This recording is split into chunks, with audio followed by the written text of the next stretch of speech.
It's Thursday morning. Morning எந்திரிச்சோனே kitchen போய் பார்த்தா, அம்மா என்னமோ கலரா தண்ணி ஊத்திட்டு இருந்தாங்க. "என்னம்மா இது?" அப்படின்னு கேட்டா, "கருப்பட்டி தண்ணி தான் ஊத்தி கரைச்சிட்டு இருக்கேன்" அப்படின்னு சொன்னாங்க.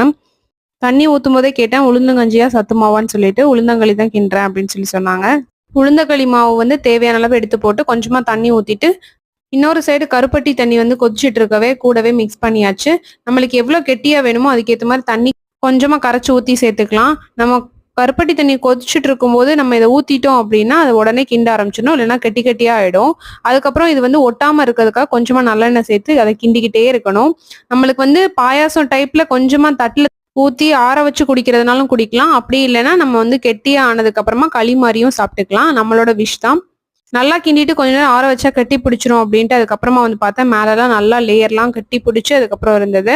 கூடவே வந்து நல்லெண்ணெயும் ஊத்தி சாப்பிட்டா அவ்வளோ டேஸ்ட்டா இருக்கும். நீங்களும் இத செஞ்சு பார்த்துருக்கீங்கன்னா மறக்காம கமெண்ட் செக்ஷன்ல கமெண்ட் பண்ணுங்க. சாப்பிட்ட உடனே வயிறு ஃபுல் ஆயிடுச்சு.